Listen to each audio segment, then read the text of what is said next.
Boa noite. Na presença do Altíssimo, na presença do Rei da Glória, na presença do Senhor da minha vida, do Deus da minha história, eu quero falar de um evangelho, especificamente do evangelho segundo escreveu o apóstolo João. O apóstolo João, evangelista, aquele que inclinava a cabeça no peito de Jesus. Existia dois João, e os dois eram primos de Jesus. João Batista, que nessa época já tinha sido morto, foi primeiro do que Jesus, degolado a mando de Herodes, e havia João, evangelista, que era o mais novo, que era o que ficou aos pés da cruz na Sexta-feira Santa, junto com Maria, mãe do Senhor, e com Maria Madalena, e com Maria de Cleófate. E João escreveu aqui o diálogo que Jesus teve com Nicodemos, em 2 João capítulo 3, e versículo 1 e seguinte. Nós vamos ver que este homem foi ter com Jesus à noite, porque ele sabia que se ele fosse durante o dia, ele ia ser questionado pelo Sinédrio, porque ele fazia parte, era doutor em Israel, era mestre em Israel.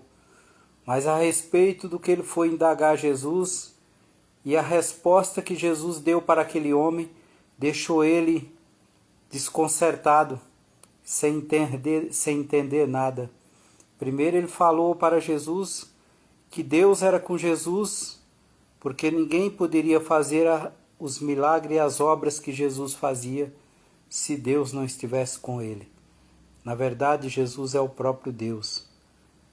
O Deus que nasceu de uma mulher, o Deus uno e trino, o Filho de Deus, o único Filho de Deus, unigênito do Pai, que é Deus 100% homem, 100% Deus. E Jesus disse para ele que era necessário ele nascer de novo. E ele não entendeu, ele achou que tinha que voltar para o ventre da mãe para poder nascer de novo. E Jesus foi tendo um diálogo com ele e ele nada compreendia. Isso é no capítulo 1. Capítulo 3, versículo 1. E o diálogo vai adiante, e vai se estendendo, e Jesus vai falando para aquele homem: o que nasce da carne é carne, o que nasce do Espírito é Espírito. É necessário nascer de novo, nascer do alto. Vou dar alguns exemplos do que é um novo nascimento. É aquela pessoa que era mal, aquela pessoa que era perversa, aquela pessoa que era ruim, era desonesta, e ela tem um encontro pessoal com Jesus e ela é transformada de dentro para fora. Isso é espiritualmente. Ela passou a entender, a compreender que não é mais necessário ela ser mal, ela ser ruim, ela ser perseguidora, ela ser invejosa. Ela renuncia a tudo isso para viver o amor de Cristo, para viver a dávida de Deus através do Espírito Santo. E Jesus vai dizendo para ele: se te falei as coisas terrenas, tu não entendesse nada, que és mestre em Israel, imagine se eu te falo do alto. Aí no capítulo 12 ele vai dizer, no versículo 12 ele vai dizer: se vós fazei estas coisas terrenas e não crestes como creis, se for falar das celestiais, a hora ninguém subiu ao céu senão aquele que desceu do céu, o Filho de Deus, o Filho do homem, que está no céu. E como Moisés levantou a serpente no deserto, assim importa que o Filho do homem seja levantado para que todo aquele que nele crê não pereça, mas tenha a vida eterna. Portanto, meu amado e minha amada, você que vai ver esta pregação, esta explicação da Boa Nova, você pode questionar como Nicodemos, mas você vai ter uma transformação como teve aquele homem que era pequeno, de baixa estatura, que viu falar que Jesus ia passar por ali, e ele, por ser pequeno e a multidão era imensa, ele disse: vou subir naquela figueira e do alto eu vejo quem é esse Jesus, quem é o Nazareno.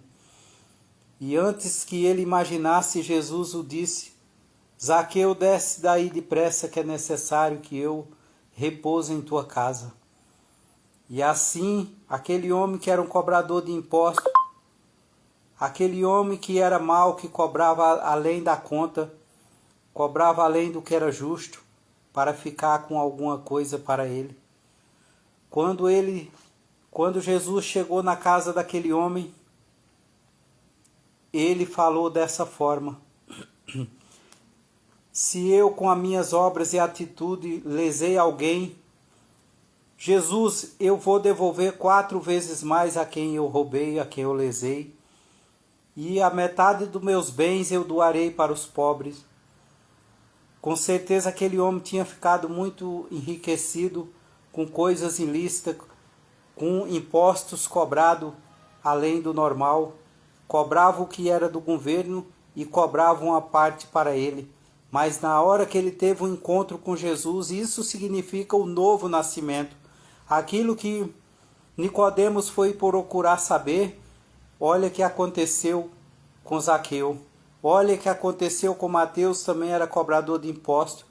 Olha o que aconteceu com Pedro e com todos que mudaram de vida e passaram a seguir Jesus e a ser pescadores de alma e a ganhar almas para o reino. Assim aconteça comigo, aconteça com você. Assim aconteceu com o apóstolo Paulo, que era perseguidor de cristão, que matava os cristãos porque ele se achava cheio de Deus e por ele ser um homem da lei, ele pegava autorização, cartas para perseguir os cristãos, e aqueles que não renunciavam à sua fé eram arrastados através de cordas amarradas em cavalos pelas ruas, pelas as veredas, por qualquer lugar que seja. E quando aquele homem vai pedir carta ao sumo sacerdote para ir perseguir e matar cristão em outro lado, em outra cidade, que era Damasco, aquele homem no caminho teve um encontro com Jesus e todos que iam com ele não viram o que ele viu, não ouviu o barulho que ele ouviu, não ouviu a voz que ele ouviu, mas ele caiu do cavalo e ficou cego, e como umas escamas em seguida cobriu os seus olhos, mas a voz ele ouviu, e a voz dizia assim: Saulo, Saulo, por que me persegues? Na verdade ele podia dizer: não, Senhor, não te persigo, eu persigo alguns homens que falam de um tal Jesus, porque ele não tinha conhecido Jesus, mas naquele dia ele conheceu e teve um encontro pessoal. E a partir dali ele foi até Ananias, que era um camponês, e o batizou-lo, mesmo com medo, mesmo assustado, mas quando Jesus manda, nós faremos, mesmo com medo, mas como Ananias tinha medo, mas ele ouviu a voz de Deus e foi até aquele homem, sabia que aquele homem não era bem visto, não era bem quisto naquela cidade, o nome dele já se espalhava como matador, como perseguidor de cristão. Mas eu te falo que a partir dali ele foi transformado de dentro para fora. Isso é também aquilo que Nicodemos foi procurar saber de Jesus. Aconteceu com o apóstolo Saulo, com o apóstolo Paulo, que era Saulo. Ele também foi transformado de dentro para fora. Ele não precisou voltar para o ventre da mãe. Ele precisou apenas ter um encontro com Jesus Cristo, que você aí talvez esteja precisando, ou você que vai ouvir essa mensagem está necessitando ter um encontro como teve Saulo, e foi transformado em Paulo. Pedro, que era pescador e a partir daquele momento passou a ser pescador de alma. E aquele homem que chamava Zaqueu, que subiu na figueira, disse até que se ele lesou alguém, ele devolvia 4 vezes mais e a metade dos bens daria para os pobres. E assim ele o fez, porque o novo nascimento é isso.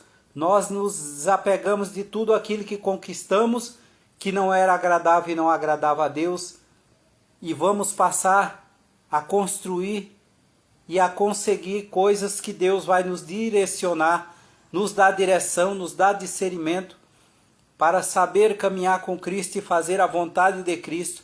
Isso significa o novo nascimento. É amar a Deus sobre todas as coisas e ao próximo como a nós mesmos. Se eu não me amo, como que eu vou amar o meu próximo? Se você não ama você primeiramente, como você vai amar o seu próximo? Primeiramente amar a Deus sobre todas as coisas e a sua justiça, e não tomar o seu santo nome em vão. E a segunda, Jesus, que era 10, os mandamentos, Jesus transformou em 2 e disse que o segundo era semelhante ao primeiro, que era amar ao próximo como a nós mesmos. E aí não vamos amar só aos nossos pais, nem às nossas mães, nem aos nossos irmãos, nem aos nossos parentes. Ele está nos dando um novo mandamento, que é amar a todos, sem distinção de raça ou de cor. Isso não significa que você vai apoiar e aprovar o que o outro faz de ruim ou de errado, mas você vai amá-lo em Cristo, vai perdoá-lo em Cristo, e se ele dever alguma coisa, ele pagará ou para Deus ou para a justiça da terra. É assim que Jesus disse a Pedro, quando Pedro tirou a sua faca da bainha e tirou a orelha de Malco, que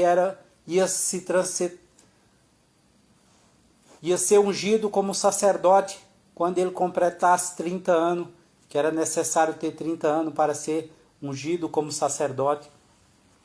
Jesus pegou a orelha de Malco e colocou de volta no lugar. Foi a primeira cirurgia sem bisturi e foi a primeira cirurgia que não ficou cicatriz, porque se ficasse alguma cicatriz, ele não poderia ser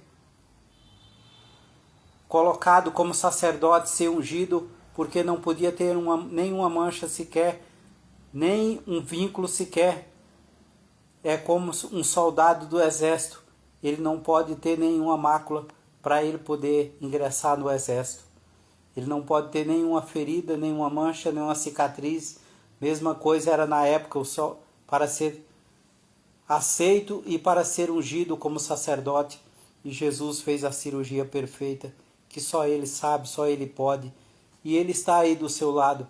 Quando você ouvir essa oração, fala, como disse Zaqueu: Senhor, se eu fiz algo de errado, me mostra onde eu tenho que mudar e como mudar. Eu preciso nascer de novo. É deixar a vida ruim, a vida perversa, e a passar a ter uma vida sã, sadia e sarada, buscando o santo para ser santificado por Ele. O sangue dele lava, o sangue dele purifica, e o sangue dele nos limpa e nos liberta para uma vida nova. O nome dele expulsa tudo que não presta, o sangue dele nos deixa mais branco que a neve, e assim sejamos firmes e fortes e corajosos em Cristo, com Cristo e para Cristo. Nicodemos não sabia o que fazer, mas Jesus disse: se te falo das coisas terrenas, tu não entende. Só quem desceu do alto foi ele, e para lá ele voltou. E ele disse, como lá em Números 21, está escrito que Deus mandou Moisés levantar uma serpente no mastro para aqueles que eram picados pelas serpentes no deserto. Iam até lá e olhavam para a serpente e eram curados. E Jesus pega essa frase e diz aqui, em João 3, no 14, vai dizer: como a serpente por Moisés foi levantada no deserto, assim o Filho do Homem será erguido no lenho do madeiro.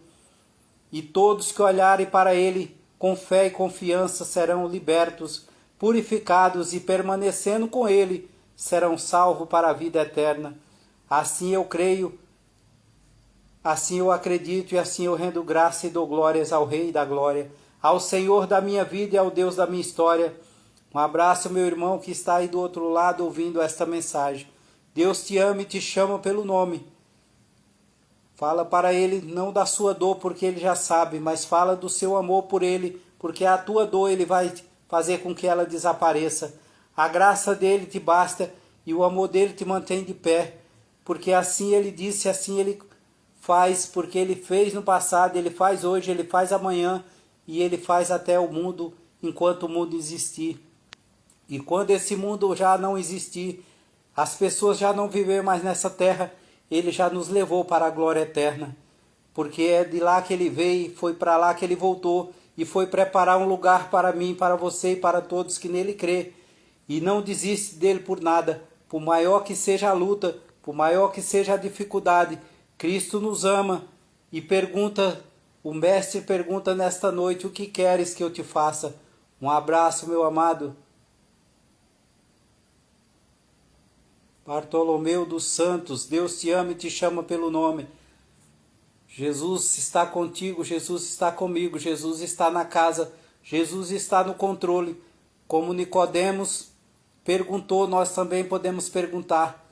Como Nicodemos não entendia o que era o novo nascimento, é nascer da água e do Espírito, é deixar a vida velha do mal, do ranço e do pecado, para viver a vida santa, sadia e sarada, guiada pelo Espírito do amor, da verdade e da justiça.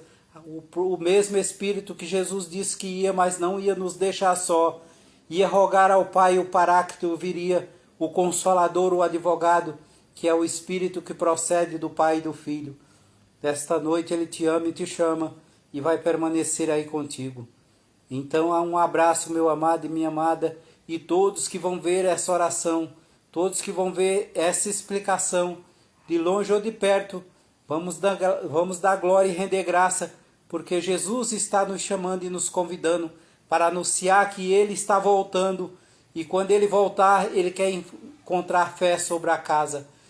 Qual a casa que Ele procura? É o nosso coração. Ele quer fazer morada, porque o Espírito dele é uma pessoa, mas não ocupa lugar e quer morar dentro de nós, para que tenhamos um lugar na glória eterna, no reino da glória onde Ele foi preparar para mim, para ti, para nós e para aqueles que nele crê. E eu já vou te dizendo em nome do Pai, do Filho e do Espírito Santo, Deus te ama, não diga para Ele o tamanho da sua dor, mas diga para a tua dor o tamanho do teu Senhor, e ela fugirá de ti. Em nome de Jesus, pelo sangue de Jesus e pelo nome de Jesus, tudo de ruim caia da nossa vida, da nossa casa e da nossa família, e as bênçãos de Deus nos faça ser dignos, ser corretos e retos e abençoado por Ele e dizer: Cristo me ama, Cristo nos chama e Ele quer que nós caminhamos com Ele hoje, amanhã e sempre. Nicodemos não entendeu, Paulo entendeu porque foi transformado, Pedro entendeu e se tornou pescadores de alma. João estava ao pé da cruz e encostava sua cabeça no peito de Jesus, e o outro que o batizou, que também era João Batista, esse foi degolado, mas ele já sabia quem esperava por ele nas alturas. Estevão foi apedrejado, mas quando olhou para cima, o mestre estava de braços abertos esperando pela alma dele que ia subir para a glória. Até a próxima, porque Ele nos chama a anunciar que Ele vive, que Ele reina e que Ele impera, e que Ele seja o nosso imperador, o nosso guia, o nosso protetor e o nosso salvador das nossas almas. Em nome do Pai, do Filho e do Espírito Santo, até a próxima. Jesus te ama e te chama, meu querido, minha querida, meus irmãos em Cristo. Até a próxima, que pode ser breve, para estarmos de novo na rede social, dizendo que Cristo é o maior, o melhor, e é aquele que doou a vida por mim, por você e por todos que nele crê. Quem o aceita como Senhor, libertador e Salvador, vai morar na glória superior.